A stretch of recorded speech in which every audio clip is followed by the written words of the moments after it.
Orange Bowl was built to I think the same time as the Roman Coliseum, wasn't it? I mean, what a shithole. I couldn't believe it. You needed a machete to get out of the players' parking lot. The grass was like 6 feet high. I mean, it was unbelievable. You couldn't even find your car with a compass. It's incredible. Tony would argue, the opposite. But I mean, if you're being honest about it, look, I know it had a great atmosphere or whatever when you were inside. The place was shaking, and that probably was, a significant home field advantage for the Dolphins and the Hurricanes. The opposing team was scared that they would die. Yeah. But I'll never forget my first time. I went down into the bowels there of the Orange Bowl to go out on the field, and I'm looking up at this structure, and it literally looked like it was built with an erector set. I hope this guy had all of the little nuts and bolts there, because you know how you always lost one, and that would cause this beautiful bridge that you had built to collapse. And this is how this place is put together. I think, the Golden Glades interchange was a better conception architecturally. And that's a piece of shit. The time. Wake up with Defo, joined by Lubie. Welcome to the Defo Show.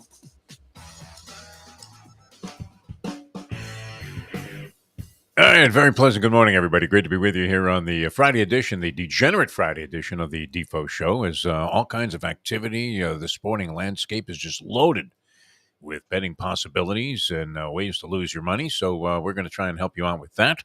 Today on a Degenerate Friday, as we'll feature our handicappers, or at least so we think. We're just kind of assuming that they're all going to be there today. The Greek scheduled to join us. He's coming off a 2-2 week. The guy had been on fire. The man, you needed asbestos gloves to go near this guy. Some kind of a hazmat suit. I mean, he was radioactive. He was that hot. Yep. Going into last week. But modest 2-2, so you didn't get touched up too badly. You lost the juice, you lost the vig, and that's about it. If you played all 4 of his games.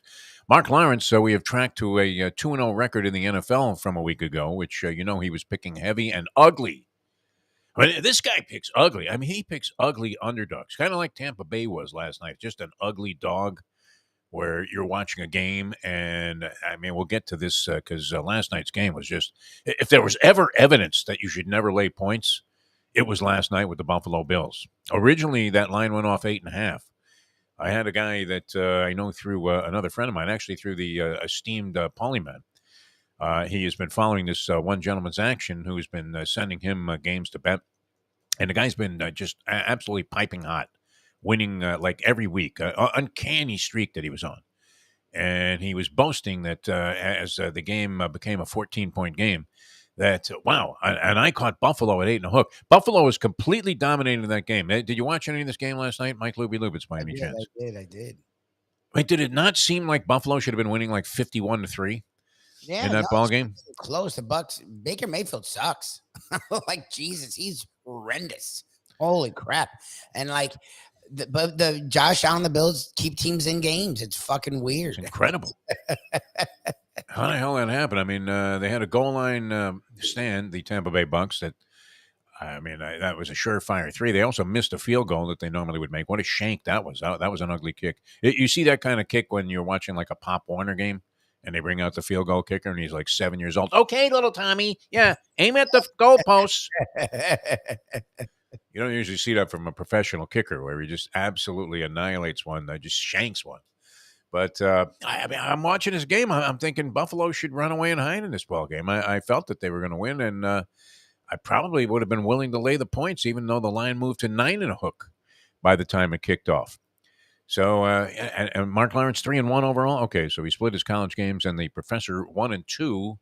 The professor getting dinged up a little bit here on the show. I hope he's doing well in his personal action because it's been doing okay. The greatest college football season. It's been very difficult. I mean, a college usually it's easier to pick college games than the pros. Is that an essential truth?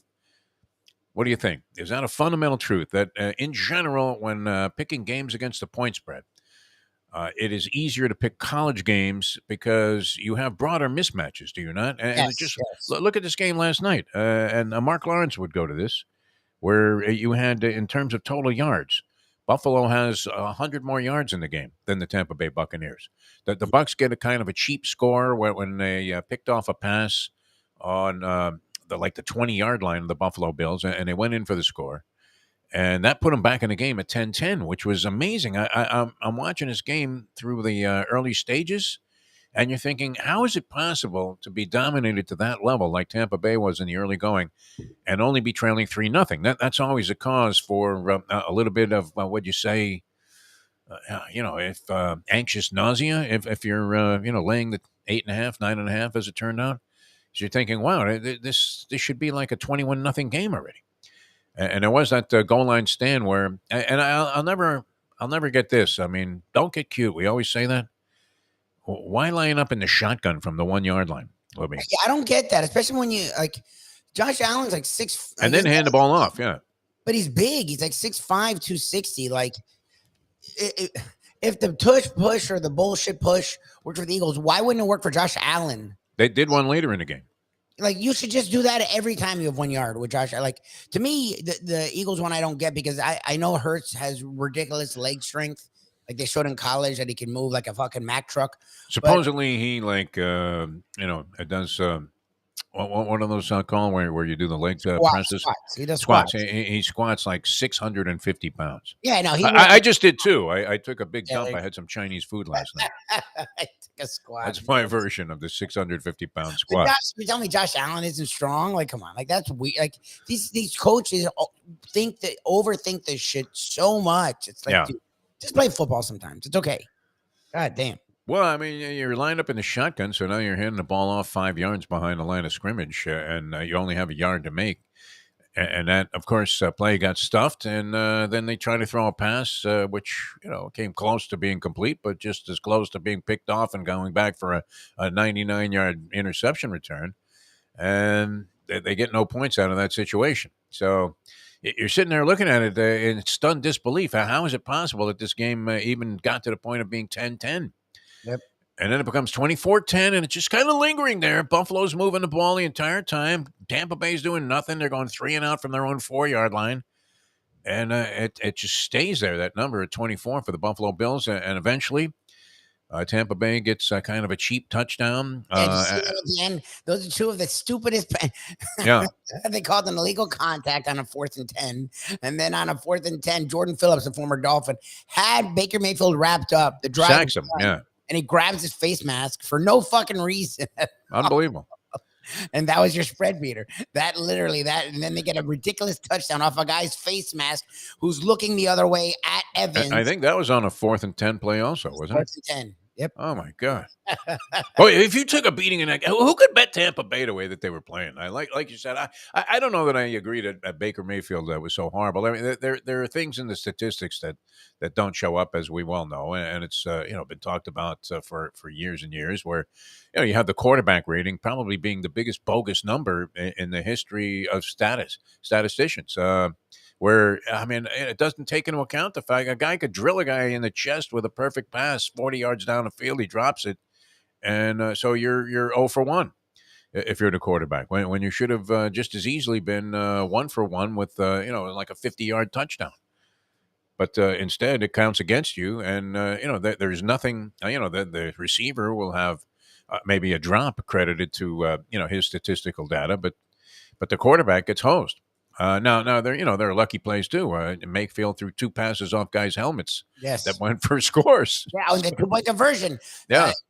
A defensive lineman batted it down, and it happened to go in the air by accident. Yes. And this guy Otten caught it. Catches it, yeah. And I don't even know why they were going with the 2-point conversion, actually. I didn't get the 2-point conversion try there, did you? No. What was the reason for it? You're going to be within 7. Who cares? Were you trying to get within 2 field goals? Who the hell came up with that one? That was a they- mathematical permutation I did not understand. They get a touchdown, then they win the game. I was like, okay, but if you miss this, Yeah, but if you miss the 2-point conversion, you get a touchdown. Now you need to make another one, which, as we know, I think statistically it's a 50-50 proposition. yeah, Well, who's making these decisions, Lubie? well, Bowles. We know Bowles looks lost. He looks gone. Wow, even in the the gratuitous interview that he has to give, because they're obligated, the 2 coaches, I guess, to go on TV at some point during the game. Yeah. And, they ask, well, what do you think? This was after the first quarter. They say, well, what do you think Buffalo's going to do? Well, what is he going to say? Well, I think they're going to, throw the banana wide right. I don't know. I mean, what kind of question is that? He says he thought Allen was going to run the ball. Did you really think he was going to give that away on TV? They're worried about lip readers with binoculars and, rooftop of the stadium. Everybody's covering their mouths here. I mean, I get a kick out of that in baseball. I guess when you're playing the Astros, it probably is appropriate. But, I mean, really, who's sending lip readers? Did they really go to this kind of extreme, Lubie, to cheat to win games? I don't even know if you would consider it cheating. I mean, if you're able to read somebody's lips and they say, well, you know what? Make sure you throw them a lot of curveballs on the outside when they have those mound meetings. Well, whose lips would you try to read there? The managers? The pitchers? Look at the glove over their face. But, I don't know that you'd want to go on TV after the quarter and go, well, I'm pretty sure that Allen's going to run the ball up the middle. That's what we're going to defend. Yeah, exactly. Good question there. those interviews are so stupid.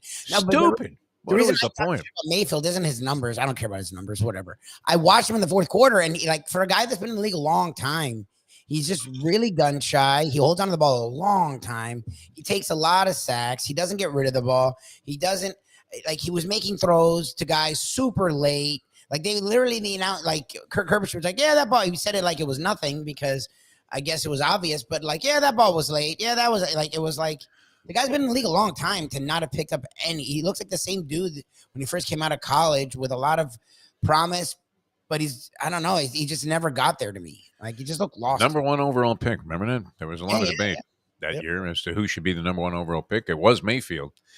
And it's interesting. I mean, look, we probably with Brock Purdy banged up in San Francisco in concussion protocol, you're going to see another guy that everybody thought was going to be can't miss. I mean, the Jets once again whiffed on this guy, Sam Darnold, who is a likable enough guy that it's easy to root for him. Like I don't know why. I would like to see Sam Darnold have some measure of success. Well, we liked him. I thought he was going to be a beast. I was like, shit, the Jets got Sam Darnold. It hasn't worked out now. He's on his third team. He did, win the backup job there. So that San Francisco traded another guy that they thought was going to be like some superstar quarterback and is languishing, I should say. Wallowing, I was going to say. Languishing on the, on the Dallas Cowboys roster now? Yes, he's their backup. Yeah. Unbelievable. So, I mean, it's not necessarily a panacea for success that you have. Well, we know this, the top quarterback pick, but interesting to see like number 1 picks just bombing out like that. Sucking. Like Ryan Leaf might have been better than Baker Mayfield overall. No? Nah. I don't know. Leaf had one good game, and that was it. Well, Leaf was a head case. It's interesting, like the Bills, I'm not ready to write them off, but they don't look the same. They look, there's something about their offense, and Josh Allen, it looks like he's regressing. Like he's going back to the turnover thing, and he before the game. Well, I have to be better. And then he wasn't. He was doing well for a while in that ball game. I don't know that he was the reason that the game was close at the end. And Mayfield actually threw a beautiful Hail Mary pass that had his receiver just turned around at the goal line. I don't know if he was late getting there or what, but a guy was wide open. You rarely see that where a receiver is not covered at all in the end zone on a Hail Mary play. And had he turned around, he would have caught the pass easily because it was right there. And no defenders in the area. That was incredible. And Tampa Bay could have pulled the game out of the bag there, which would have been really insulting to the people that thought the Buffalo Bills were a good team because that would have been their third loss in 4 games. So the Dolphins, unfortunately, couldn't benefit from what could have easily been one of the most bozoic losses in the history of the NFL, where the Buffalo Bills completely dominate a very, very lackluster Tampa Bay team and end up losing the ball game. So interesting, right? I mean, everything that we thought at the beginning of the season, usually, it's almost mid-season now, right? Where we're talking about what would mid-season be? Week 8.5? Wednesday after week 8. Or mid-season. I mean, after this week will be 8 games will be 8 games. So we're pretty much at the halfway point. What do we know, Lubie? Do we know anything? We thought San Francisco was a juggernaut, that they were going to be great this year. All of a sudden, they've lost a couple in a row and now have to go with a backup quarterback into their game this week. Philadelphia Eagles, would you say, Philadelphia Eagles still. I don't know that they've shown what they can be. Is it because Jalen Hurts is not 100%? What do you Maybe he's hurt. what do you make of that? I don't know. I think the Eagles are. I think we have a lot of really good teams because the Chiefs, the Eagles, the Niners feel like they should be on a different level, and then the Dolphins, Bills, Ravens feel like they're that next level, and all six feel like they could win a Super Bowl. But no, I was saying the Niners were just head and shoulders above everyone, but this is the problem with Purdy is he's the perfect guy for their perfect team. But if anyone's hurt, then he has to step up, and he's not step up guy. He's not a great quarterback. He's a nice quarterback that fits perfect in their system. But Deebo Samuel's not playing, and they're a very different offense. And now you need Purdy to do more, and he can't. And he's been brought back to earth the last couple games, and now he's hurt. And this looks like this might be a thing with him. He's hurt again in only 2 years, or in less than 2 years. Well, so, the Tommy John thing, I mean, no. different than but now concussion, like he's a little dude, and as we've seen with little guys. They have to be kept in like plexi fucking glass. When was the last time Kyler Murray played? Where is he? He's not playing. He's hurt. No. And when he plays, they're already questioning him. They already talk about him do they have to move on from him? Like the small guys can make it, but they can never get, it has got to be like Russell Wilson where you never get touched. because you're little. Well, I mean, we saw that with Tua, who really hasn't been crushed at all. I mean, whatever they did to try and teach him how to dodge, getting into a serious injury, situations where you're likely to get hurt. They've done a pretty good job of that because he hasn't really been vulnerable much this year.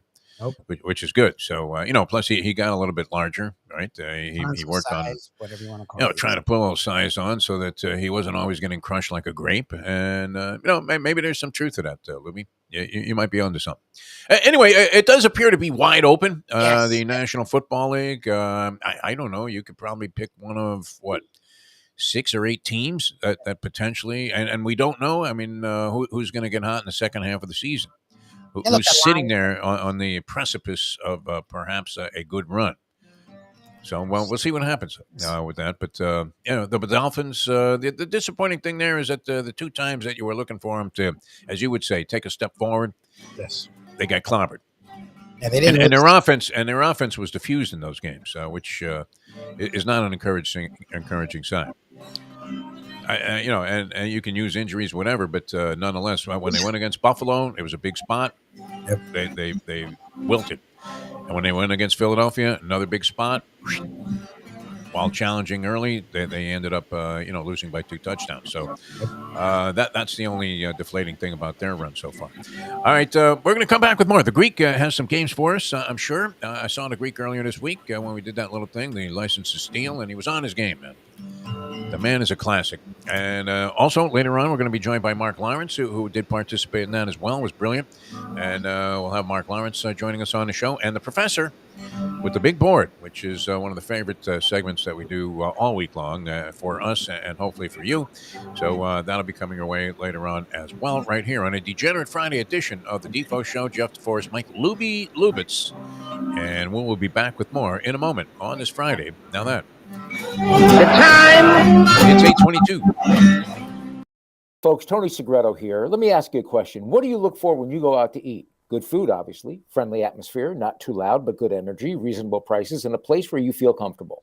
All those ingredients, no pun meant there, are hard to find unless you're talking about the Texas Roadhouse. You see, they encompass all of those attributes. Really, really good food, amazing atmosphere, good for a family, good for a date, or just a night out for yourself, and prices that will make you extremely happy. Their ribs, unmatched. Steaks, hand-cut every day. Everything, and I mean everything, is made on site, including their incredible bread. It's the one day, folks, that you can forget about low-carb diets. Trust me when I tell you, Texas Roadhouse, your restaurant, your destination when you say, where should we go and eat tonight? From the newly renovated sports bar to the beautiful bayside views captured at the Tiki Bar, Jimmy Johnson's Big Chill has it all. Located at mile marker 104, the Big Chill also offers waterfront dining while experiencing breathtaking sunset views of the Florida Keys. It's simply the hottest spot in the Keys to cool off. That's Jimmy Johnson's Big Chill at mile marker 104 in Key Largo. For more information, call today at 305-453-9066.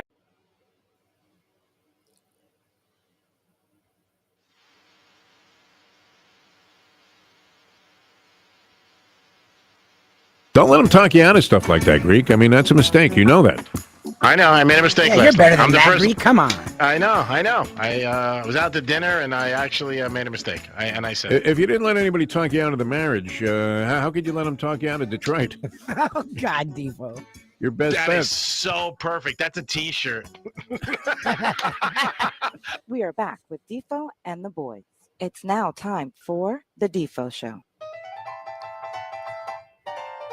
What would a Degenerate Friday be without one of our favorite degenerates? Welcome back to the show here. And this man, I tell you what, you talk about commanding presence. Walks into a place, he's skeptical about the entire project. He's questioning what the hell is he doing there in the first place? Why did I say yes to this DeForest? He's getting text messages from people accusing him of shirking responsibility. Walks into a place that only has 2 people in it. 2 people. Right? The other guys were leaving, and there are 2 guys working there, and one of them goes, Greek! It's amazing. Everybody knows this guy. And to know him is to love him. We welcome him to the show. The infamous Greek joins us here on a Degenerate Friday. Greek, how are you, my friend? I am good, Defo. Very interesting to see you today with Jersey Kyle. I felt like I was on the set of Expendables. Jesus. I was waiting for Apollo Creed to walk in. Yeah, it was a good time. Yeah, it was. We had a party the other week. I had to stop by some house party, and my buddy invited me, and we went to this party down by the water in Boca, some big house, and he said some guy he knows he does work with, he's got engaged, we walk in, we're talking, meeting people, how you doing? I'm sitting by the pool, and some girl goes, Greek, what are you doing here? The guy comes over, he goes, you know my fiance? And I said, I do. I said, what a small world. Yeah, I was with her last night. Oh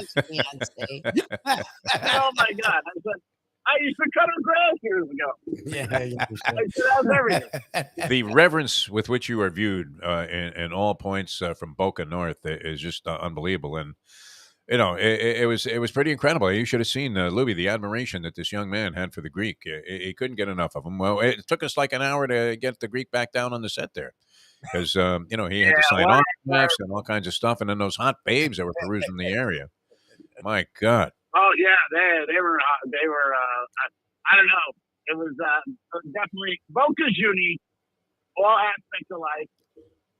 You can see a dime piece, and then somebody that's got 2 minutes to live.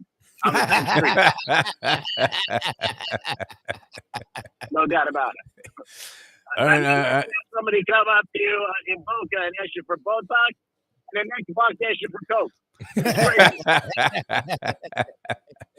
my favorite still. I mean, I used to go up to Boca and play tennis at Broken Sound with the lovely and talented one Leslie Visser.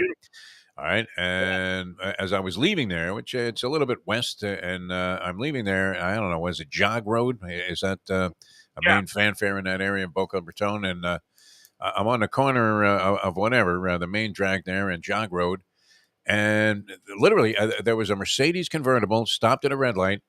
And a guy came out from the corner, and instead of having flowers to sell or churros, or he's selling Botox injections right there at the corner. I believe it. It was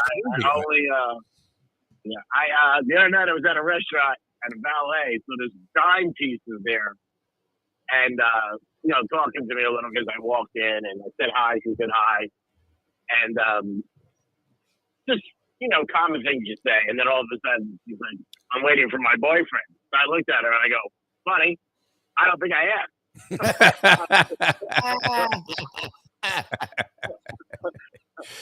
Hey, so he pulls up in a Rolls Royce. Oh, jeez. I mean, brand new. Right. And he gets out. He starts complaining to her that his emblem's not going up the way it should go out and up. So I was like, yeah, I had that problem. That's why I got should ask him if it was a rental. It's always insulting to rich people. Yeah. Is that a rental? He had he had $200,000 watch on. It wasn't a rental. Was she? Yeah, exactly. He might have been. Yeah, that's possible. Don't you pay for it either way? I mean, at Honestly. the end of the day, No, you're talking to the wrong guy about that, man. oh, yeah. That was going to be in my book. Thank God I was broke at the time, but unfortunately I wasn't. The second time I went down Thank God it was in broke. flames. Yeah, I had money, and that was a big mistake. To have earned any kind of a living leading up to that divorce. But curious. I mean, and Big Possum, one of our fans here on the chat line, Greek, has posted a thing about that we're getting closer to legal sports betting. I saw something about the U.S. Supreme worry. Court. What was that? I mean, there was a ruling there by the Supreme And Court of the United States. Yeah, people love to just read the headlines, but they don't read what's behind it. Yeah. It was good as far as for the Seminoles, but it really doesn't change anything. And the people that I know at Hard Rock have said over and over the last 3-4 months, they're not, and again, it could change today, they're not looking to put it on.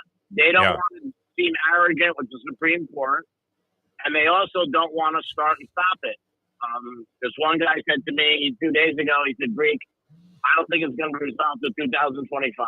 Oh, Jesus. Are you fucking Okay. kidding? So, Usual rapid speed, approach by the state of Florida. I thought I saw Clarence Thomas, though. I'll never forget this. When I was good friends with Danny Little Red Lopez, the boxer, featherweight champion, great champion, and he was fighting Salvador Sanchez in a rematch after he got just annihilated in the first fight. This was in Las Vegas. I went with my buddy, and Lopez handed Sanchez his Indian headdress, which was his characteristic, thing that he wore into the ring. And I thought I saw Clarence Thomas with an Indian headdress on. So I don't know how influential, that was in the Supreme Court ruling in favor of the Seminoles. But do you suspect anything was up there? I mean, I don't know what's going to happen. I just know that, it's one of these situations that a lot of people want. We made a mistake when we first had the opportunity because we didn't know what we were voting for. And they tricked you. Yes meant no, no meant yes. A lot of people want it. Whether or not it happens, it does. I got to tell you again, last night I was out with a bunch of guys and a young cat and me and Lubie talked about this in-game betting. And I don't know how involved you are or familiar you are with it, but I got to tell you, it is a thing that casinos and sports books will make not $1 million, not $1 billion, $1 trillion with. The things that they have for people to bet on and how it's changed the whole sports world in gambling.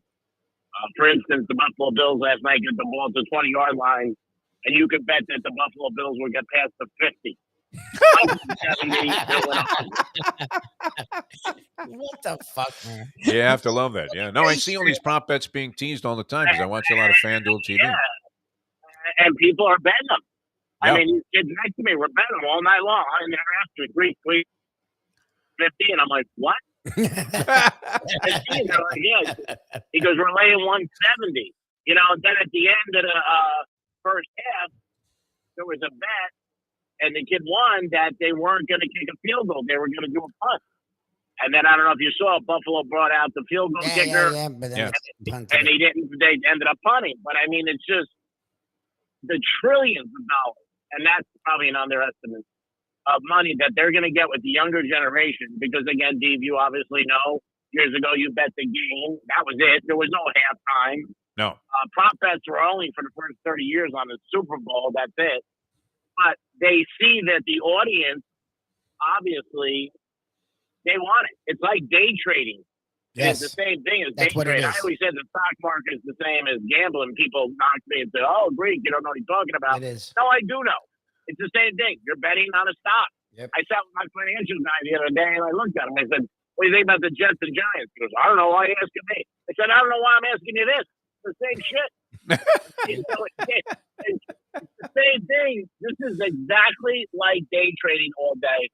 And it's unbelievable. And, obviously it gets credited right there on the spot. But it is a very serious thing, I think, for people that will just lose their ass. Oh, yeah. Something clear. And the other thing is, you are, and again, I was trying to get this kid last night, but there was no talking to him. Reminding me of my ex-wife. I said to him, you're betting against yourself. Yes. Yes. He's like, no, I'm not. I'm like, yes, you are. And again, they don't understand it because they're just so caught up in it. And it's crazy. I mean, like I said, you could have bet last night that the Bills would have passed the 50-yard line. They had the ball at the 18. He bet 170 for 100. He goes, there's no way. They punted on the 44. They didn't win. He lost 170.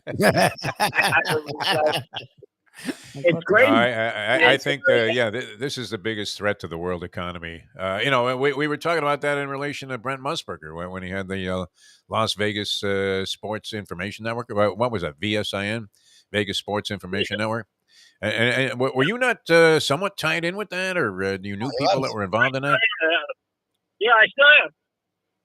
Yeah, they're on 1230 The Gambler in Palm Beach. Okay. And they're involved, and they, he came up with his. Musburger loved gambling for years. Musburger's the one who pushed for Jimmy the Greek to be on years ago, and very smart guy, loves the action. His daughter runs the company. I've spoken to her many times. Very nice, but again, people want it. They want the information.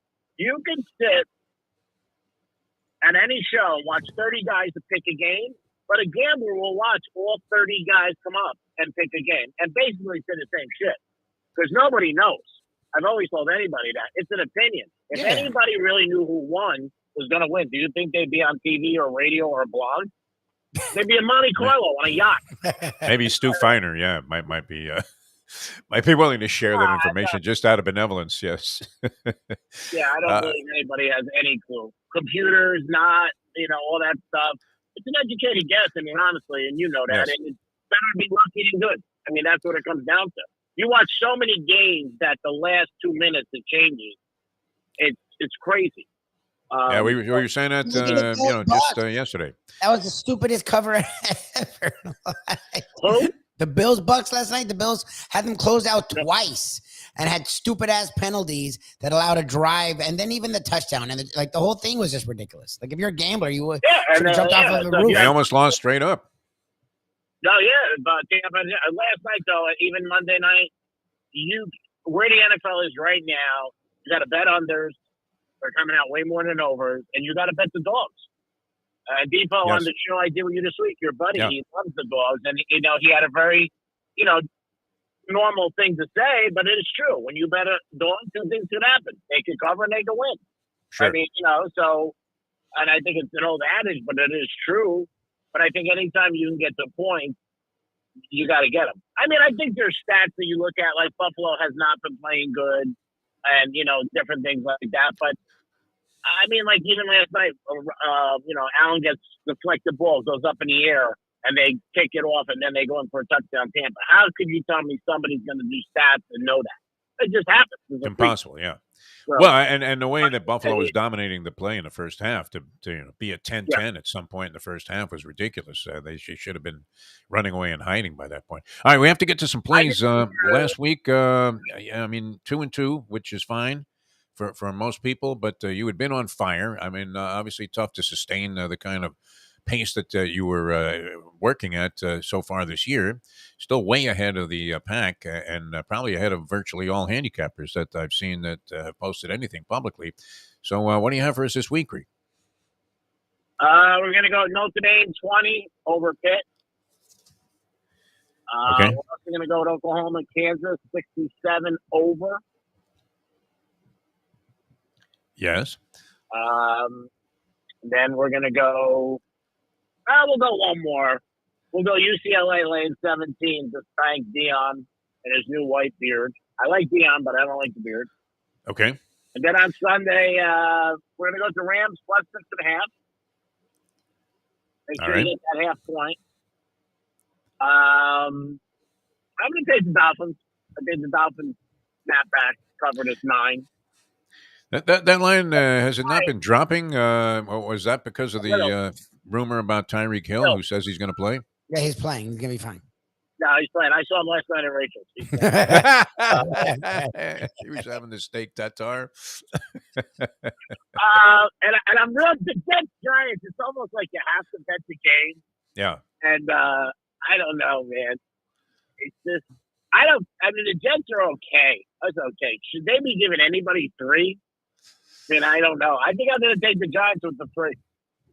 Okay. Still skeptical about Daniel Jones? Yeah. If Daniel Jones plays, then it's no play for me. Lubie, write that down. Okay. If Taylor plays, I like him. So I mean, we'll know that game time. But if Jones plays, nah, I'm not betting on the white guy.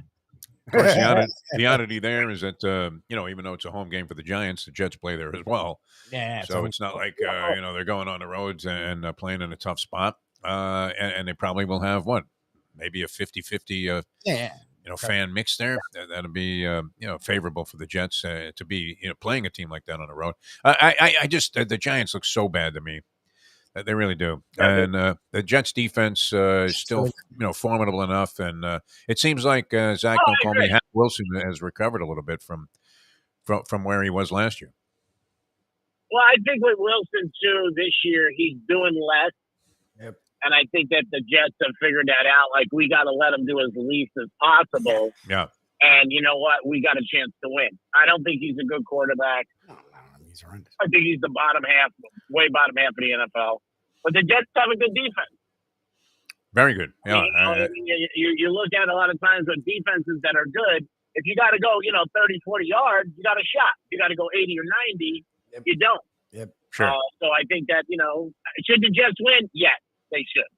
And 4-3, and all of a sudden you're going to hear so much excitement about the Jets. But it's one of those Fugazi games that I just worry about, that I think the whole world's going to be on the Jets. Well, and it's interesting because the way it's being positioned in the New York Post, anyway, is that one of these two teams is going to save their season. I don't know that the Giants can save their season at this stage. The Jets is what they're doing salvageable. They're still. It would be interesting if we thought Aaron Rodgers was coming back like after another week or two. Oh, he's see coming what back. happened with him. Aaron Rodgers. Yeah, Aaron Rodgers, guaranteed he's playing. You think he's going to play this year? 9. Yeah, yeah. The latest was that maybe some of that optimism needed to be shut down or faded a little bit. Yeah. No, he's back. He's definitely. I don't know how good he is. Do I think he should come back? Absolutely not. My personal opinion. But him, I would bet. I mean, maybe. You see, Chris Russo this week said he was going to quit. Yeah, and Arizona won 2 games, and he quit, and then he won. Now he's backtracking. No, I mean, that'd be like saying a Kardashian's not going to date an NBA player. He's coming back. All right. He's definitely coming back. All right, strong performance. Greek, you were made for TV. I will get you the clip that we eventually put out there for, purposes of trying to market this thing. And I think, in spite of the fact that you were thinking, hey, you know what, we need this, we need that. I think it's going to work, my friend. I really do. So, and you were brilliant, as always. Brilliant. Pleasure working with you guys. You're the only 2 guys that really I enjoy working with, to be honest. And seeing Jersey Kyle, I mean, he is a unique person. Where can you meet somebody like that? Port Authority, 3 a.m. It's impossible, yeah. We love you. Really, it looked like we just had to dig a body up and put him on the set off the streets there. No, he was great. He's always good on this kind of stuff because he's a degenerate's degenerate. He really is, and he's not afraid to send it in. No, he's definitely one of those guys that, if you see him in a casino at 12 o'clock in the afternoon, he's eating a nice buffet. He's happy. He's up 800. It's great. You see him 8 hours later. He's walking around looking for chips on the floor. Taking a hammer to the ATM machine. I've been seeing doing that. This thing don't fucking work. All right. We'll see you next Greek, we love you, man. We'll talk to you soon. And hopefully you have this thing going up and running in a couple of weeks. So that'll be great. The Greek, ladies and gentlemen. All right, Mark Lawrence also was a participant in our License to Steal pilot shoot earlier this week, and he was brilliant. And we always love having Mark on the show. It's a whole different perspective and viewpoint on what we're doing for the most part, which is degenerate wagering and speculation on who's going to win, who's going to lose, who's going to do this, who's going to do that. Nobody better at it than Mark Lawrence when it comes to having some kind of foundational statistical material to back up his opinions. And we always love the way he digs up these quantifiers and qualifiers.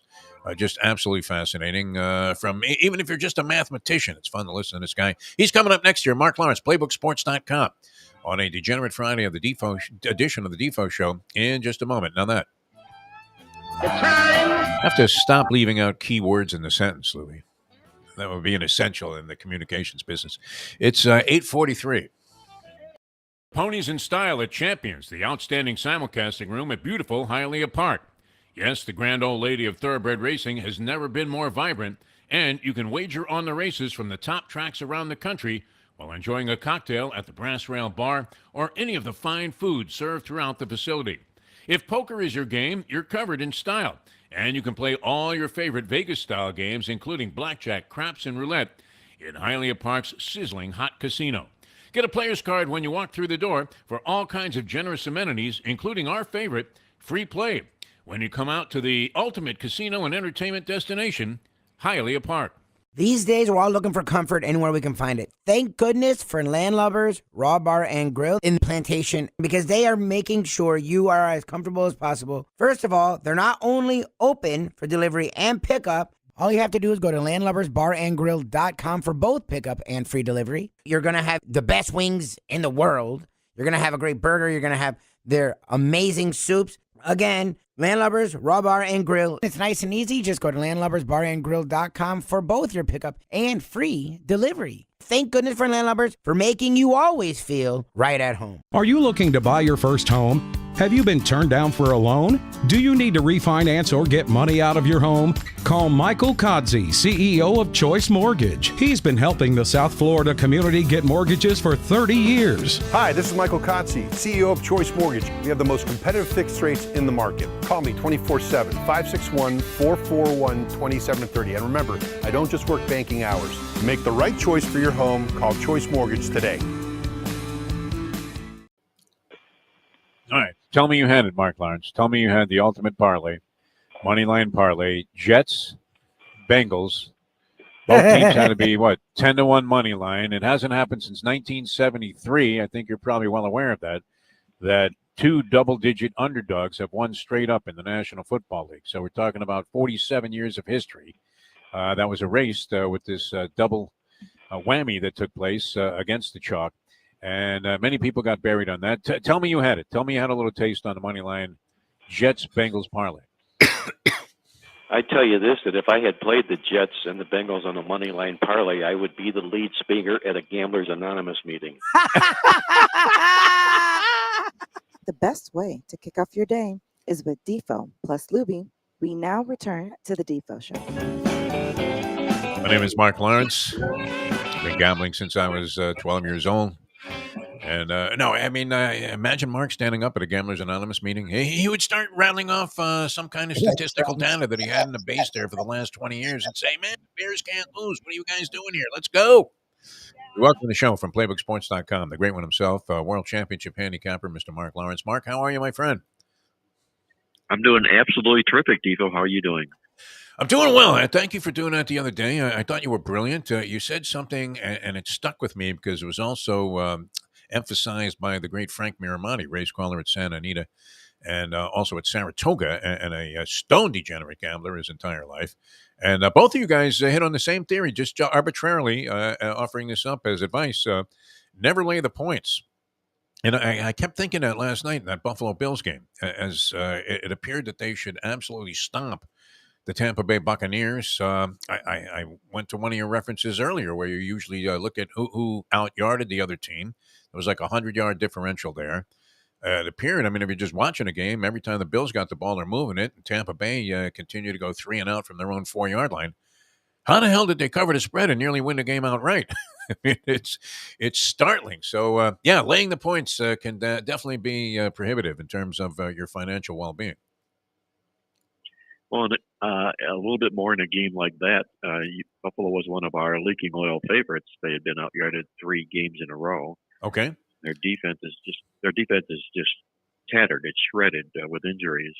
So it was not an opportune time to be laying points with Buffalo, and the game being the only game in town with the leaking oil, Exxon Valdez in port. We had to back the Tampa Bay Bucks in that football game. Unbelievable. Yeah. I couldn't have bet the Tampa Bay Bucks with Lubie's money. If he had it. He would have to go to his wife's purse and, grab a couple of sticks. But, I think the Bucks are awful this year. And, I'm watching this game. If you were scoring it as a boxing match, you would have had a lopsided decision for the Buffalo Bills. And they end up winning the game by a paltry 6 points and nearly losing it altogether. All right. I was trying to figure out what games in the pros, anyway, would take the most balls for Mark Lawrence to select. I'm looking at this Patriots Dolphins game for some reason, and I'm thinking, well, I know what side you would be on in this one with the line now at 9.5.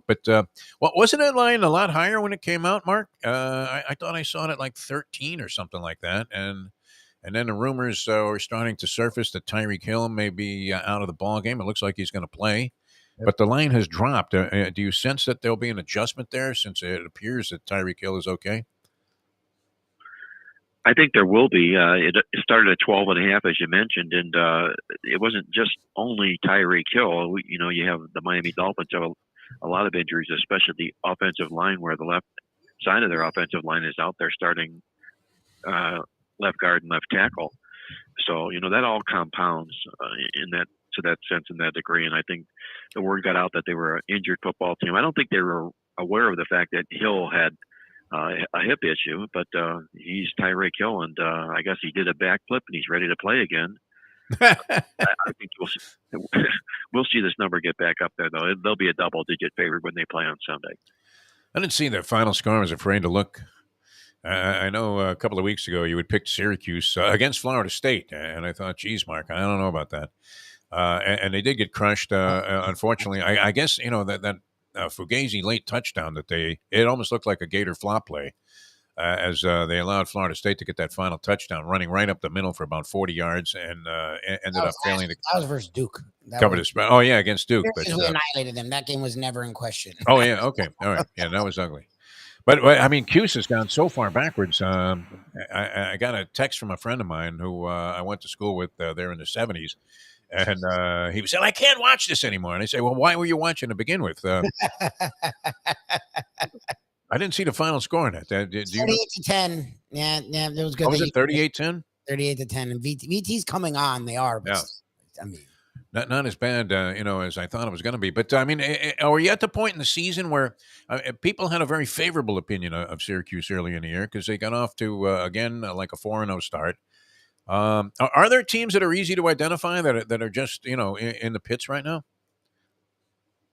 Well, those teams that, like you say, would be in the pits right now are largely the teams that started out well, thought they were going to have a decent season, and the air has gone out of the balloon. And I think Syracuse checks that box right at the top. This is a football team that the last 3 losses, my goodness, they've lost to the spread by 24, 19, and 7 points.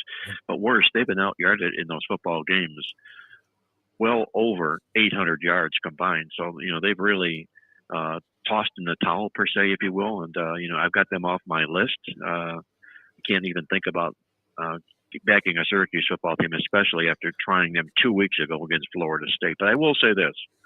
Teams that do have an extra week of rest that are coming off embarrassing losses tend to play much better than they were in that embarrassing loss. And that's the role they'll be in against Virginia Tech. But nonetheless, I can't even think about backing the Syracuse football team at this stage of the season.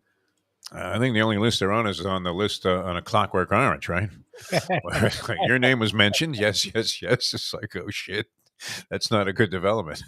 All right, let's get into some selections. Playbooksports.com, of course, puts on a dynamite. I mean, just volumes and volumes of information and all kinds of good stuff that you can peruse and formulate your own opinion, and they'll also, give you their opinion as well. So very, very, I mean, just one of the best services you'll find anywhere, if not the best, when it comes to handicapping. What do you have this week? I know we have the college schedule coming up, some interesting games there, and of course, the pros look a little bit easier this year for some reason to select than the college teams, which is that not usually the reverse? I always thought college sports was a little bit easier to handicap than professional because of the parity element and the fact that there can be disparity with the colleges and the way that they run their programs and kind of money they have involved now with name, image, and likeness. But have you found that to be true so far this year, that the pros are a little bit easier pickings than the college ranks seem to be?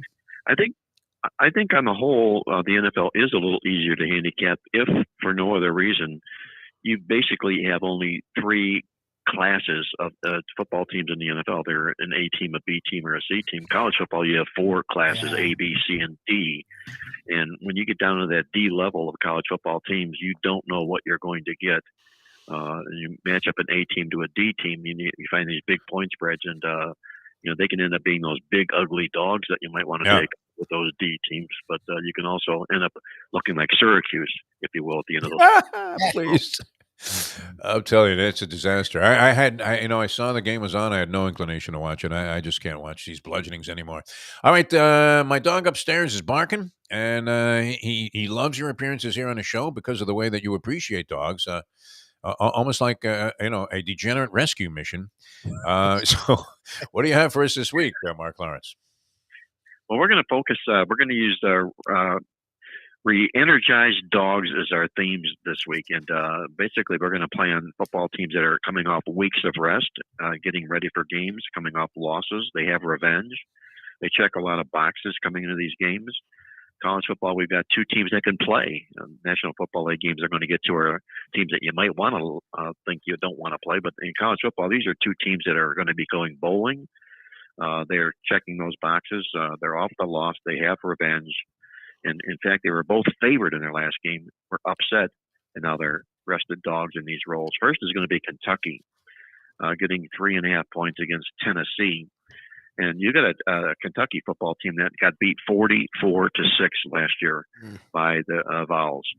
You can rest assured that this will be a major revenge chip on their shoulder on Saturday. 12-2 the spread the last 14 SEC games when they've had revenge. 4-0 as home dogs in that role. And you got a Tennessee team here that has not shown any ability at all to win football games on the road this year. They've been on the road in 2 true road games. They're 0-2 straight up and against the spread. And look at their psyche here, Defo. They come into this game. They were leading Alabama 20-7 at the half last week, and they got blown out 27-0. Yes, that was ugly. I wonder what sort of fragile mind their psyche might be coming into this particular football game. I think Kentucky's a real live dog in this game, and I like them plus the 3.5. Okay, excellent start. Where else are we going in the college games? We're gonna go to Kansas and play one of my favorite coaches. Leipold from Kansas here, Lance Leipold. He's a terrific coach. He's 29-10 to the spread at home in his college football career. He does all of his work at home. Inside those games, when his teams are 700 or better, he's 12-1 to the spread. That's the role he's in this game. Taking on Oklahoma, a football team that lacks defense. That's always been their trait, per se, if you will. They're only 1-5 to the spread. The last 6 games in the series is Oklahoma. I think Kansas is a real live home dog here. Again, with rest, with revenge, off a straight-up favorite loss. 2 common characteristics in these games, Kansas and Kentucky. I like both the KK teams this week. All right. We are going to strike out now into the pros as Mark Lawrence, PlaybookSports.com, joins us here on the show. 3-1 last week in his selections here on the program. All dogs, of course. So where are we going in the pro ranks? We're going to stay with that same theme, Defo, here. These are rested teams coming off of losses that, by the way, whose coaches had each never lost to the spread when they played off a bye week. And we'll see if we can take advantage of those this week. The first is going to be the Carolina Panthers, looking for their first win of the season. I didn't even think. I was thinking what game would take the largest balls, but the Panthers would definitely be one of them, no? My God. What stones you have, Mark Lawrence.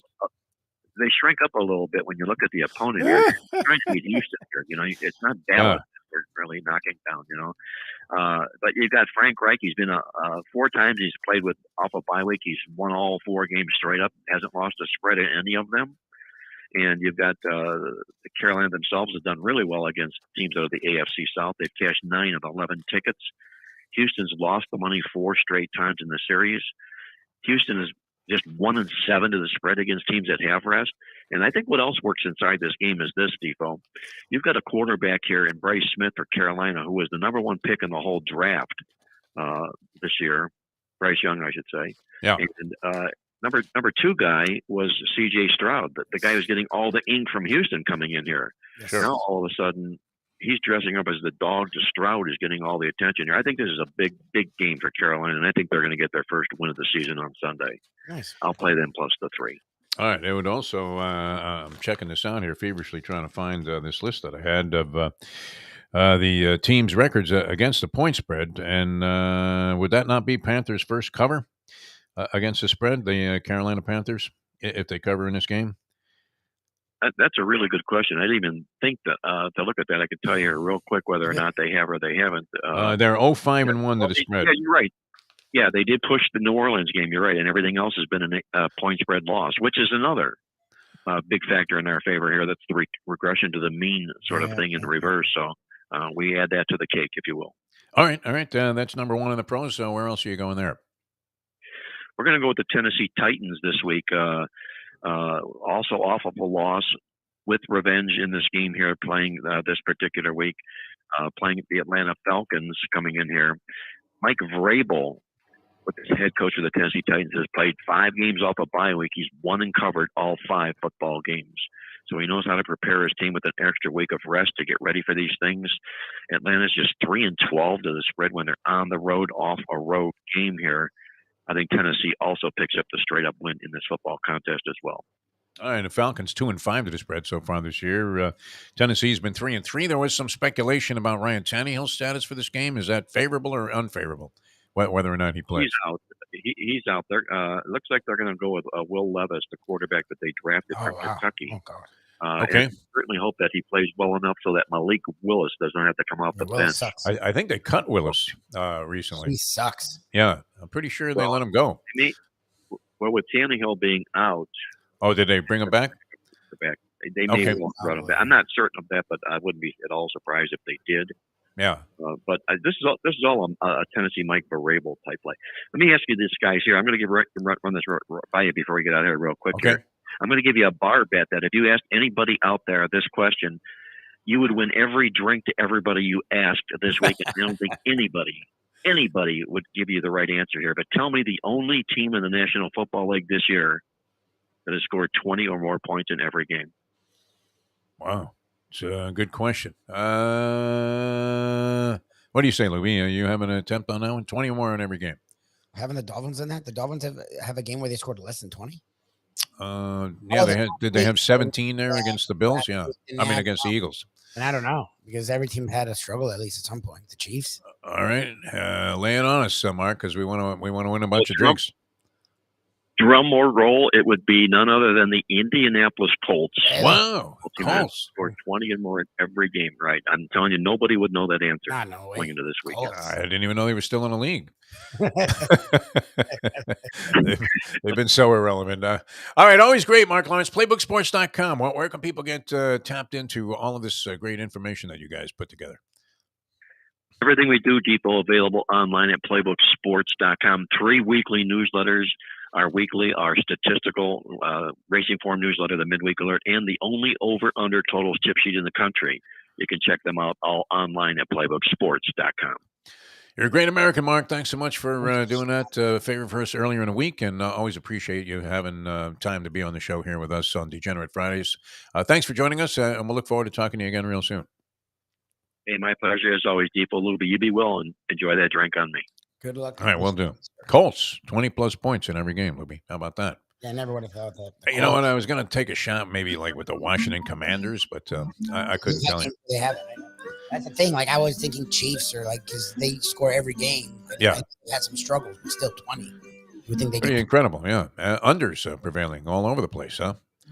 It's an interesting. I mean, if the Chiefs can't get 20 in every game, the Dolphins too. I mean, they had that one game where they lost 31-17 to the Eagles. They screwed around. That was after putting just a couple of weeks prior 70 on the board against the Denver Broncos. All right, the professor joins us. Always a great way to cap off the week with the professor. Some selections on the college grid and the big board for this week. How was your trivia challenge last night? Out of landlubbers? Good, yeah. Getting a nice crowd again. People were all in it. The Chronics were there. They finished as runner-ups. Second place. A lot of fun. Yeah, we had a couple new groups actually do well, which is rare. New groups usually struggle, but they got the theme down and they did really good. It was cool. A nice crowd. Is the word out, to get involved in this thing? Is the prize? What do you guys give away there? A car? I mean, how does it work? Landlubbers gift certificates. Oh, People beautiful. are happy. They're going there already, so they're happy to be able to next time go have a gift certificate. Get their meal picked up or whatever. Did he use it right there on the spot? You can't. You have to. You got to come back. Nice. They always have to come back. Yeah, you're paying tonight, Lou. Yeah, Next time it's on me. All right, very good. All right, we're going to come back with the professor. Always fun talking to the professor, and we'll have that for you shortly.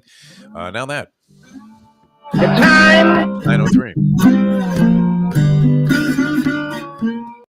folks. Tony Segreto here. Let me ask you a question. What do you look for when you go out to eat? Good food, obviously, friendly atmosphere, not too loud, but good energy, reasonable prices, and a place where you feel comfortable.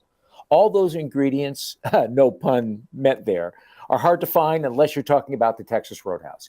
You see, they encompass all of those attributes. Really, really good food, amazing atmosphere, good for a family, good for a date, or just a night out for yourself, and prices that will make you extremely happy. Their ribs unmatched, steaks hand cut every day. Everything, and I mean everything, is made on site, including their incredible bread. It's the one day, folks, that you can forget about low-carb diets. Trust me when I tell you, Texas Roadhouse, your restaurant, your destination when you say, where should we go and eat tonight? From the newly renovated sports bar to the beautiful bayside views captured at the Tiki Bar, Jimmy Johnson's Big Chill has it all. Located at mile marker 104, the Big Chill also offers waterfront dining while experiencing breathtaking sunset views of the Florida Keys. It's simply the hottest spot in the Keys to cool off. That's Jimmy Johnson's Big Chill at mile marker 104 in Key Largo. For more information, call today at 305-453-9066. I don't get it. I don't understand what's going on in America. And again, if you're feeling like, what the hell is the point of being a billionaire if you're going to, I mean, like, as much as Donald Trump talks about the Justice Department out to get him and witch hunt, here's a real witch hunt. The real witch hunt is Ben Affleck in an Afro wig portraying you in a major movie that is constantly advertised during the Final Four. I would take a New York indictment over this 10 times out of 10. Every day of the week and twice on Sunday, if my choices were go to prison for a couple of years over sex with a porn star or having Ben Affleck in a curly wig make you look like, and honestly, this is one of the better looking pictures. He looks like a much bigger asshole than most of the rest of the preview. Like, how you let this happen if you're Phil Knight, how you actively signed up for this if you're Phil Knight, I have no idea. Like, I assume it's just that Affleck and Damon ambushed him with this. Like, he had no idea. He signed off, and then he forgot to actually see what he's being made to look like. Like, Phil Knight, I mean, hey, look, we all know you have spent your life torturing children in your Chinese factories. And that's going to go down as a much more positive note than this stupid fucking movie. Right? I would much rather have them had left Ben Affleck out and made a movie about what goes on in your Chinese factory than have Ben Affleck make you look like this. Enjoy your trip to work with lots of laughs thanks to Defo and Lubie. Now on the Defo Show. And to think they pay Stephen A. Smith $12 million a year to spew out that garbage. And we have the professor here. With a brilliant Quite rant. frankly, here on the Fridays. Still makes me laugh. I mean, the imaging Stephen of A? Phil Knight. Yeah, that was so Oh, great. Phil Knight, No, yeah. you. I mean, that was great stuff. All right, welcome to the show, Professor. How are you, my friend?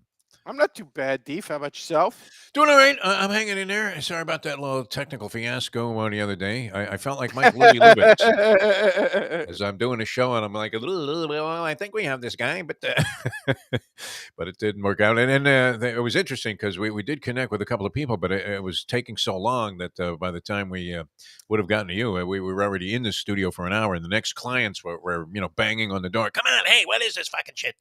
And the poor kid, Ben, that was working with us, to get people on, he had to run outside while we were recording, talk to somebody on the phone, and then run back inside and hope that they were there. And it got to be quite a clusterfuck. And unfortunately, we didn't get your selections on the show. But glad to have you here. Yes. A Defo project crashes due to technical difficulties. That's just which was the totally very unheard thing of. I tried to overcome by going to a place that I thought was in much better shape to accommodate the needs of what we were trying to do, and it turned out very similar to some of the other fiascos we've been It involved in. reminds me of one of my favorite radio stories is back at the old station, which you're aware of. Yeah. Where I'm hosting this dumb music show on a station that I'm not sure 100% was actually licensed to play music at the time. And I'm dealing with this host who, a very good looking young woman, but really had no freaking clue. So lightning hits the building. Oh, yeah. And of course, everything stops. Why? Yes. Because we just got struck by freaking lightning. I think I remember that night. And she comes in and screams at me that I'm sabotaging her show. Yes, lady. I authorized a lightning strike. Because I am Thor, god of thunder, and have used my powers and revealed myself to Earth in order to sabotage your show with a lightning strike. What do I look like? Noah Syndergaard? Exactly. Did you not see that gigantic flash of lightning and hear the thunder? I vaguely remember this. Is this the first time you've encountered this in your life? And it wasn't hard to knock those stations off the air to begin with. I mean, they were lucky they were on the air. The lightning just struck the freaking building. We're lucky we're not on fire. A bird would take a shit, and you'd be off for half an hour. We're lucky that thunder didn't knock all the scorpions out of the roof and drop them on your head. Should be thanking God right now. Oh my God! Yeah, no, that place was a trip, man. The morbid look on the people's faces that used to come in there to do shows, knowing that they were talking to the wind, was. I guess the clientele there, for the most part, didn't realize that. Otherwise, they wouldn't have been anteing up the freight to be on the air in the first place. But that was a classic joint. You know what? I think they just play static now, because I have 1470 on my old radio alarm clock that I used to make sure that I get up. Most of the shows, static would be an improvement. So. Well, they went to music after we had the Mike Mayo lunchbox on 1470 there for a brief period of time. And they offered us a chance to stay, be on at like 3 a.m. I'm thinking, being on in primetime is like being on at 3 a.m. in this place. I mean, Mayo's up eating at 3 o'clock in the morning. Yes, that's true. The show would have worked. We could have hosted it from Skyline Chili. Honestly, that might have been a really interesting radio show. What does Mike Mayo eat at 3 o'clock in the morning? Might have actually been a fascinating show. I think his big thing was he ate a McRib sandwich on the air in the early stages there, and it was thoroughly disgusing. I mean, like the McRib is not a. The McRib. What exactly is the Constitution in terms of the meat? I think I'd rather go bowling in Maine than eat a McRib. Oh, Jesus. All right. On that note, oh God, I was going to do the big board around this, but can we just point out for a second? Have we seen? Has everybody seen the pictures? Everybody's seen the pictures of the guy from the bowling alley. Oh yeah, sure. I got it right here on the front page of the Post. I'm just gonna say, who does that look like, Defo? Looks like somebody we used to work with. Wasn't that an intern at one of the radio stations we worked at? He thinks it looks like the guy. It looks like Ben Affleck. In the bowling pictures, we've been trying to warn you for years about Ben freaking Affleck. And now we learned you can't trust people who look like him either. He looks like does look a little like Affleck. I mean, there you go. Said it to me. I'm like, oh shit, he looks like Affleck. Do I need to add, our sympathies go with the people there that were affected by this? We're not mocking the victims, but no. All right.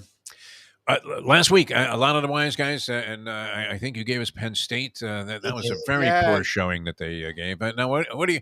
We try to get this out of OJ on that bullshit defensive holding call that called back a defensive touchdown that totally altered the course of that game. Yeah, and even worse, a very poor showing by Gus Johnson, who couldn't stop screaming Maserati Marv about Marv. I've never heard anybody call him Maserati Marv.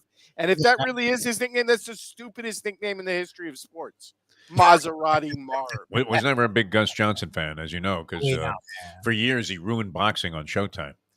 When his call consisted of, and I'm sensitive to this, because if you attempted to do something yourself, and then you're always more critical, I guess, of the other people that have done it in their style, and all you ever did was scream the two names of the fighters, right? Jones, Smith, Jones. And you're like, what is that, man? Not exactly Don Dunn. Again, I like Gus Johnson, and I think Gus Johnson works very well for the pace of basketball. Yeah. But I think Gus Johnson missed his calling as a Mexican soccer announcer. Yes. Because he's got that. It's too bad he didn't speak Spanish. That persona where he's just super hyper about up the middle, and it's a 2-yard thing. I think I flashed on MLB everything Network. Gus Johnson says, you think that like the biggest play of the game is happening right no there. doubt. Yeah, Kevin Harlan, the same thing, I guess. Like sometimes it's just a 4-yard off tackle. Right. Like Gus, you gotta calm down a little bit. always critical. A first snap of the game, the routine run up the middle for 3, and the announcer's at a fever pitch already. Can you believe that? They're running downhill on this team like there's no tomorrow. That was one play. I mean, we don't know what's going to happen the rest of the game. Gus is a bit of a screamer.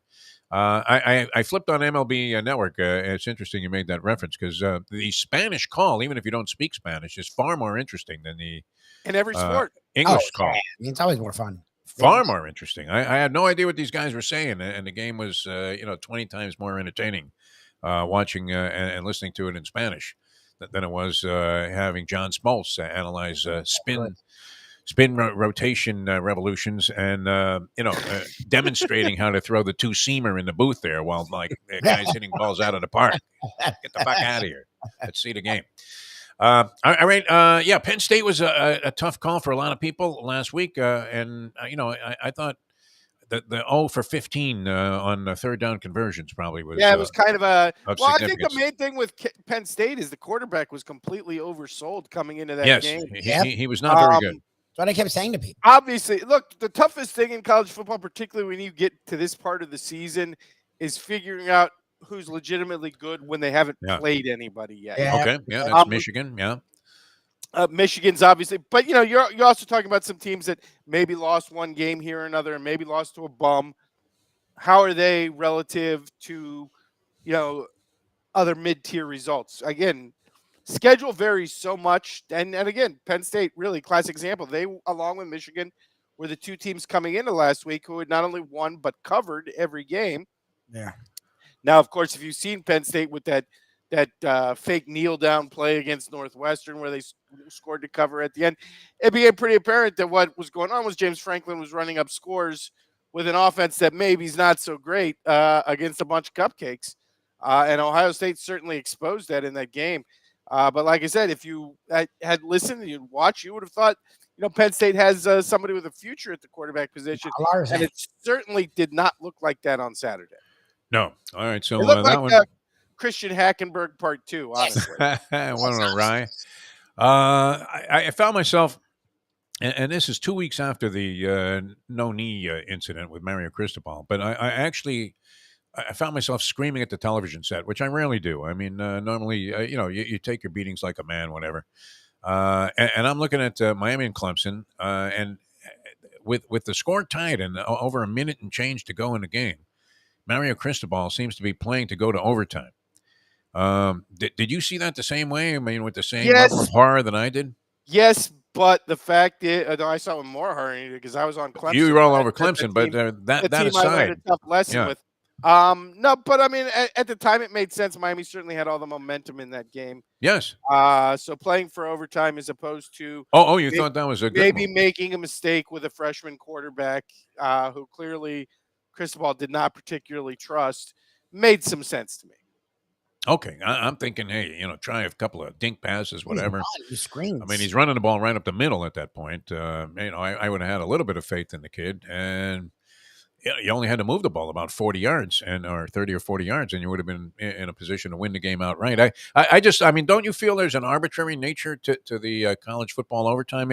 Nothing wrong with the way they do it. I mean, I'm not saying, hey, change the system or anything, but, it seems like it's just a 50-50 prop. I certainly prefer the days when they played till they dropped as opposed to this. Yeah.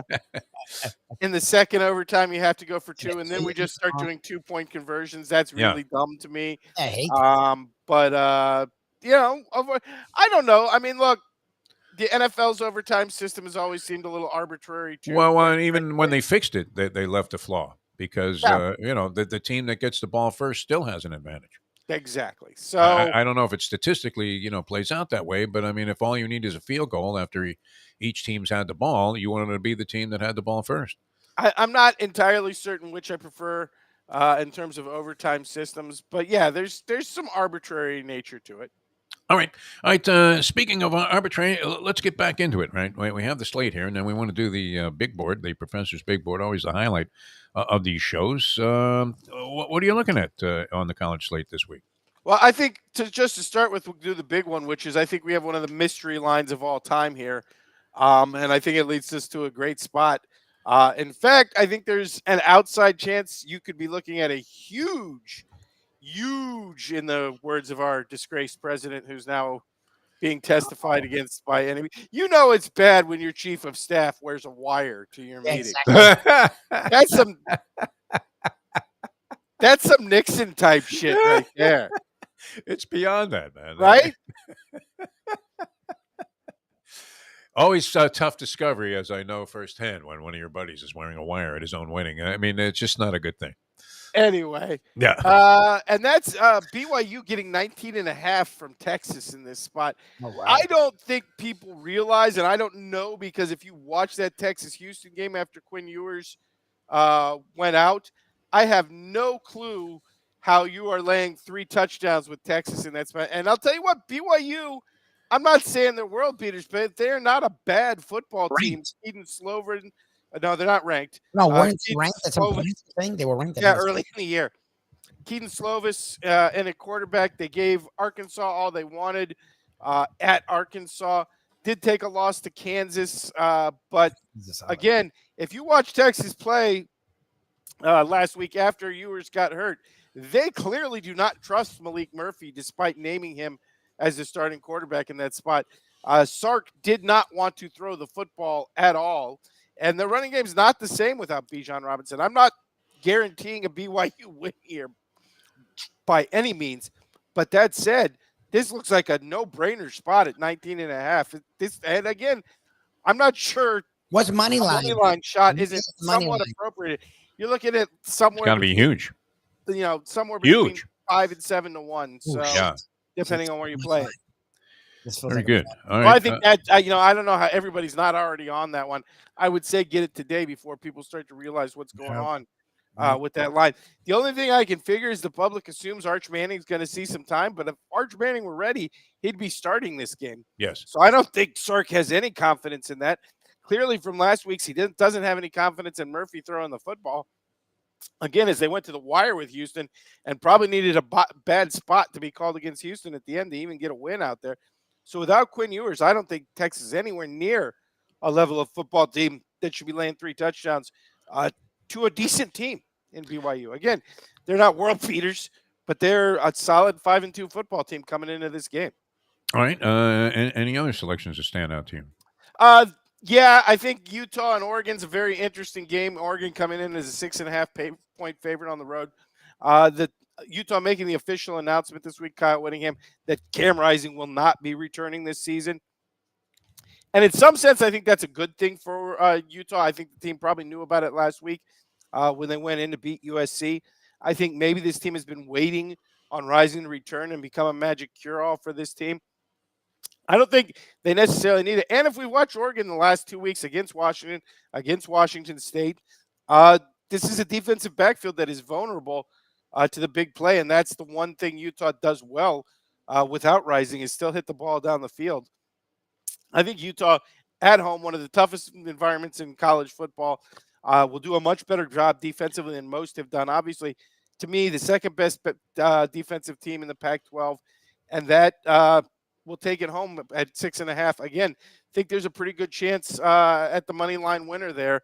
As it wouldn't surprise me in the least if Utah, very difficult at home for anybody, particularly for an Oregon team now coming off of 2 straight weeks of playing tough physical football games.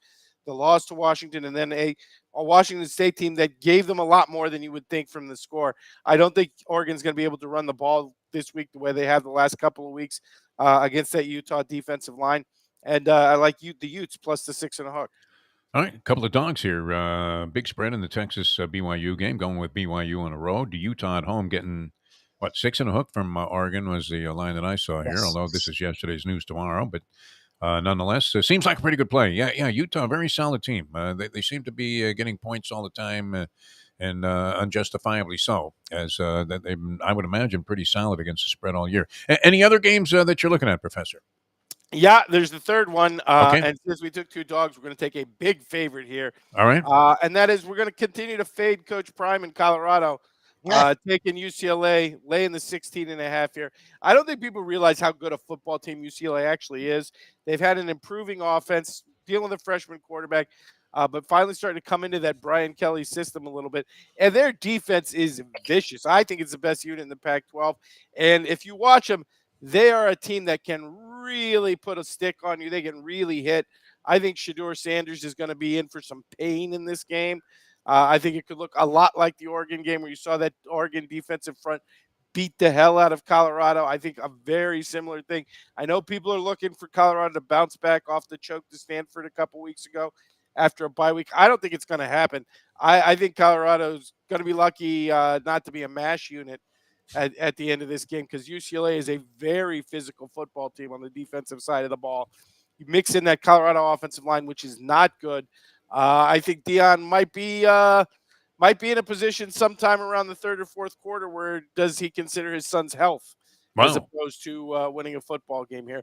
I'm looking for a blowout. UCLA minus 16 hook despite the big number. Yeah, you mentioned some of these guys are transitioning up to a higher level that had come with Deion Sanders from Jackson State. They were looking for organ donors after they got into a real contest there against Oregon, and there was some serious damage being inflicted.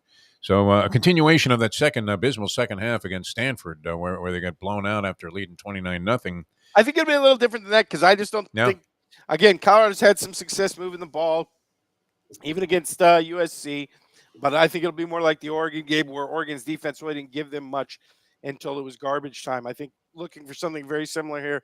Again, very physical UCLA defense, really good defensive line that gets after quarterbacks. I think Colorado is physically in some danger in this game, not just on the scoreboard. All right, sounds good. You have a World Series pick by any chance? Rangers, Diamondbacks? Who's playing again? With that, what World Series pick do I have? I have over 2.5 Fox Sports executives jumping out of the building over. Everybody seems to feel that way. Nobody gives a shit about this World Series. Really, outside of the Southwest, does anybody give a damn about this matchup? I think I had a greater interest in LIU versus Central Connecticut State on a Wednesday night. And I'm a baseball fan. I will definitely be watching the FAU football game this evening. FAU laying 3.5 on the road against Charlotte. That's much more interesting to me than, as Lubie pointed out, 2 ex-Marlins pitchers starting the game. Evaldi and I mean, there's always the ex-Marlin factor. You have to take that into account when handicapping postseason play. All right, are we ready for it? After that great start here, I'm wondering what direction you're going in with this week's edition of the Big Boy. Well, of course, we got Halloween coming up before our next visit, and one of the things we always love to visit is the fans in the stands, particularly in college football. And if Lubie wants to share our screen, that brings us to the big board of the best and worst in college football fan costumes. Excellent. All right, where are we starting? We're starting with, I don't even know where to go to this one, but if you've watched a Penn State football game like this weekend, where they, I guess shit the bed is really the only way to put it. Yeah. You have probably seen these people, and that is Joe Paterno and the weirdos in the old masks. No. They're at every big Penn State game for like the last decade. Yeah. And honestly, do these people not have any sense of shame? Yes. Like, do you know how many sex assault victims are just shaking in their beds watching these people show up? Trembling. This is a literal nightmare for victims of sexual assault everywhere. Like, I don't know how you could possibly be like, you know what I want to do? I want to dress up like Joe Paterno. Yes. I'd rather have Freddy Krueger waiting for me in the bathroom. No. Is there anything more frightening than a gang of Penn State guys dressed like this? Yes. Waiting for you in the parking lot. Can you imagine being a young boy or a single woman walking through the parking lot and you have to come across these people? Is that a Sandusky mask that those other guys are wearing? Oh, no. No? All right. Ugly and in poor taste. I mean, it seems rather inappropriate, does it not? Right? But, they haven't kicked these guys out of the stadium yet? And they have a stupid name. I can't remember what their name. It's something like the Old Schoolers. Oh, no, the Big Uglies. The Big Uglies. Well, the Big Uglies at Penn State mean you're going to get raped. Like, what the hell? God. I don't get it, man. That's only number 5, man. I mean, that could be right there at the top. What's number 4? Number 4 is one Lubie's not going to like. But Okay. if you remember, Florida Well, the State, glitter and gold people are annoying as fuck. Florida State had a tradition starting about 15 years ago called the Cowgirls, Yes. which were these collection of really physically attractive co-eds Like 20 years ago. who showed up in the stands. When I was Jen Sturger, who of course was at the center of the whole Brett Favre controversy, was Right. one of them. There was a girl who became, I think, like the head Fabiola. cheerleader. Fabiola. And there's another one who became the wrestler, Lana, who, if you've ever seen her, good Wow. God. I mean, again, a real collection of recruiting tools for Florida State there. But somehow that faded, and they were replaced by the glitter morons. They've had them forever. I don't know. Oh, God. You know, from, of course, if you've seen the big board, if you saw our John Morant and big board investigation, what we think of male shirtlessness in public and what that says about your intellectual capacity. Yes. So to me, this is indicating maybe admission standards for males at Florida State not that high, given that these two have been around. And I think they're now like on their 3rd set of glitter cards. Every 4 years it changes. It's like Okay. Osceola. It's like an actual tradition thing now, which is fucking weird. Send my application to UCF. That's what All I'm I looking know at is there. about 5 years ago, Lubie and I and the rest of the gang went up to Orlando for the Florida State Ole Miss game to start the year. And we go over to Church Street Station because we don't want to be among the Ole Miss riffraff in the parking lot because, you know, that's a pretty rough crowd. Right. And we're trying to avoid that. We're, you know, trying to have a classy evening before we go to the game. And we're walking around on the bars and the restaurants. It's a nice scene. And what do we see? We see the glitter morons. Left an indelible impression, yes. Shirtless 4 hours before the game while in the middle of a vicious rainstorm, wandering around. I'm like, what the hell is going on here? Like, really? I mean, again, it used to be this collection of, you know, the best example of pulchritude you could find at Florida State. And it is now transformed to 2 idiots shirtless in public. I don't. All right. They're only shirtless, right? I mean, they're not without pants. No, they have clothes. Oh, okay. They just, it's the They garden. don't have clothes because they don't have shirts. No, they're wearing shorts. They're not naked. All right. Yeah, Lubie is not happy about that. You're right. Although we would rather bring back the Cowgirls. So that's a brilliant point. That's number 4. Number 3, and I don't know if this is best or worst or if this is just every day. And I'm not even sure it's a costume, so it may not entirely fit. But let's be honest, it's worse. And that's just everything Alabama fans wear on a day-to-day basis. Every Alabama fan. I'm not even, from the background, I'm not even sure this woman was at the game. I think she may have just gone to Walmart dressed up like this. And I'm not sure I'm not sure that's entirely uncommon in the state of Alabama. Yeah. I mean, really. That looks like a porn site. Would you fuck a fat woman in Florida? Look at the outfit. That's clearly not Florida. I ain't in Florida. No. But I mean, you know, if you were going to start something along I'm those just saying, lines. it doesn't even have to be a costume. It's just the way Alabama people dress regularly. Is that a leotard? Why is she wearing a leotard? Yeah, I mean, was she accompanied by Nick Saban at any time? Now much more gracious and you know, available Nick Saban now that he's getting paid like $1 million for every interview that he does. Exactly. It's unbelievable. All right, that's the average Alabama fan. Certainly would be a frightening sight showing up on your doorstep there. I mean, if that was Halloween, you would close the door, slam it, and not answer it again the rest of the evening. Again, I'm not even sure that's a costume. I'm not sure this is Halloween. I think this may just be the way this woman dresses to go to the car wash. I believe so, yeah. Or the grocery store, for that matter. Oh, all right, that's number 3. Number 2, and this is one of those moments. It's what inspired this big board. And, you know, sometimes when you're like me and you're the type of person who on a random Wednesday night will be watching the Sam Houston State game on CBSSports.com. Yes. You'll get a moment like this, which is the Sam Houston State fan who got kicked out of the game on Wednesday night, but did manage to make an appearance while being escorted out by security, who was dressed up like a giant penis for Halloween. I'm trying to figure out what that is. Crab or a penis? The big dick, as he's known. Yeah. But here's my thing. If you're a fan who's willing to pay money to go to an 0-8 Sam Houston State game, Oh my God! and watch them lose to UTEP, and it ain't like UTEP's any great shakes either. Sure. Right. Shouldn't you be allowed to dress however you want? Like, should Should they be able to actually dress kick like a you dick. out? Yeah. Should they actually kick you out for your penis costume? Really kicking him out? If you've paid your money to go to yes, he showed up on television and they immediately kicked him out. Kicked him out afterwards. Television went to him. That's not his fault. Like, He's not naked or anything. if Like, you pay for your ticket to a Sam Houston State game, shouldn't you be allowed to dress however the hell you want to dress? I don't You really would care want- if you're dressed up like a giant penis. thank God for him. Like- What else would be the point? You would want a significant disguise, no doubt, so you wouldn't be recognized at the game. I'm just saying, like, you're You 0-8. would- did they sell those at the concession I love stands? that flesh tone color. Like the old blow-up doll? I don't feel like this is necessarily even an inappropriate costume for a Sam Houston No. State game. Seems right on the money to me. I'm I just thought it saying. was the penis kicking the other guy out. Exactly. Like, If what are you you're doing looking willing like a to normal show person? up to a Sam Houston State game on a Wednesday night, Yeah, I wow. say let him wear what the hell he wants to wear.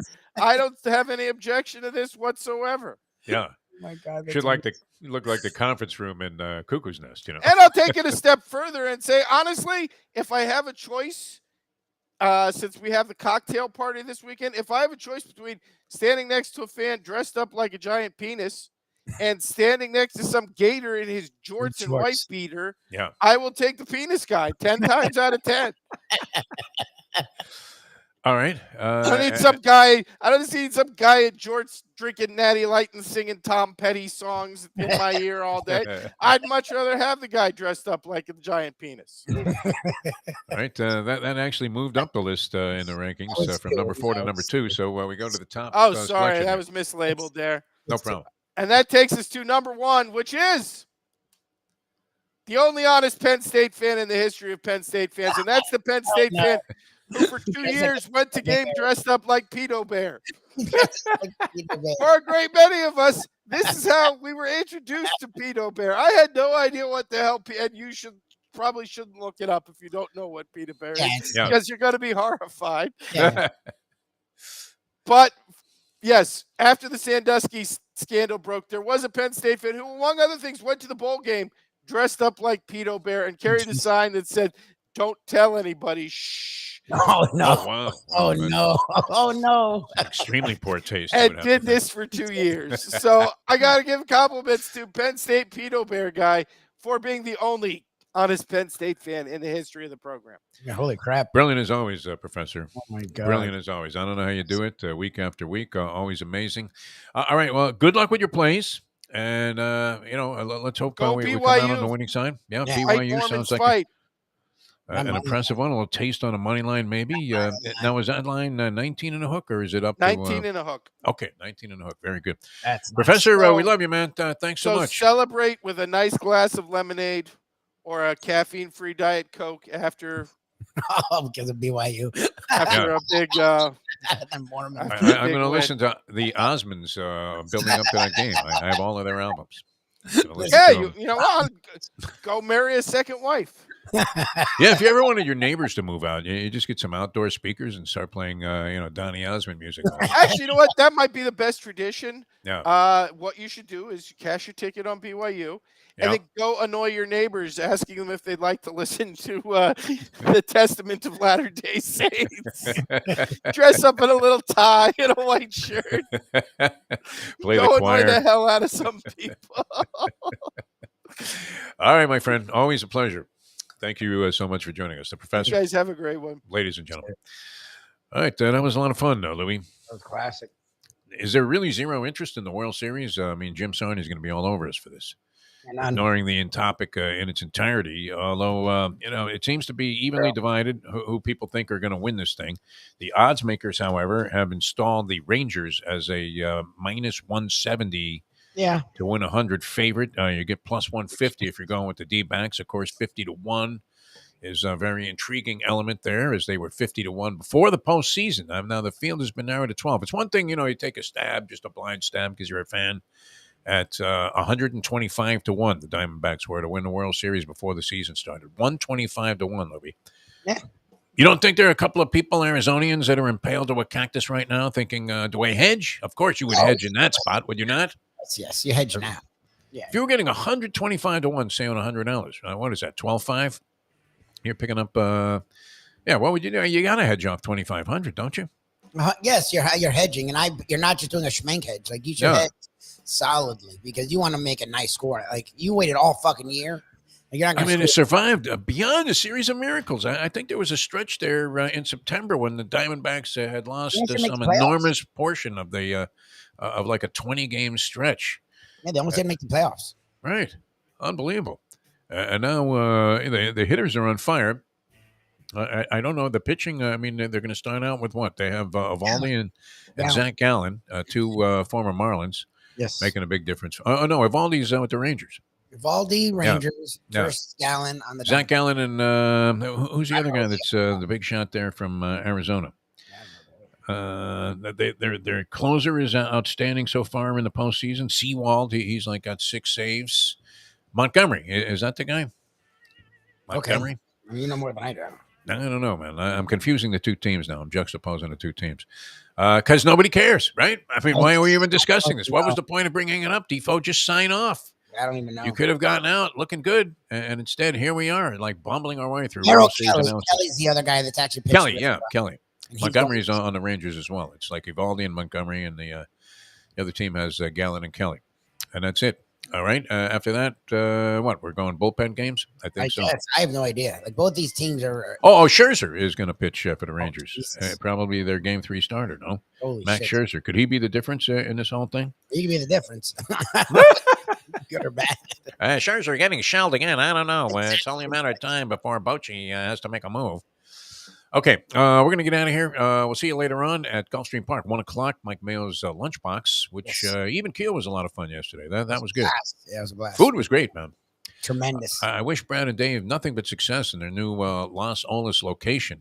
Yes. Even Keel Los Olas are going to open up. The Even Keel Fish Shack there, A1A and Commercial, if you're in town or you're visiting during the season, which is just about upon us. Yeah, it feels like it's here. Stop in there, man. I tell you what, that was a taste sensation yesterday, wasn't it? Yeah. Different take on the grilled mahi sandwich. Nice. It was a nice as usual, and really, really tasty. And then they have stone crabs. Everyone wants stone crabs, so they do have. And that soup that they make is just unreal, man. Always taste sensation there. All right, so we'll see you later on from Gulfstream Park. That's always a tough, that's a blast gig for me. I'm sure it's rough. Yeah. I have to go down to the track later on. I love telling my wife, "Hey, I'm sorry, I got to go to the track." It's work. Yeah. She's like, "What? The track?" And you're like, "I'm working." It's work. It's the way it is. All right, we'll see you next time as we leave it on that. The time. Thank you, Johnny. It's 9:41. Let's go to eat a damn snack. Look what they done to my soul.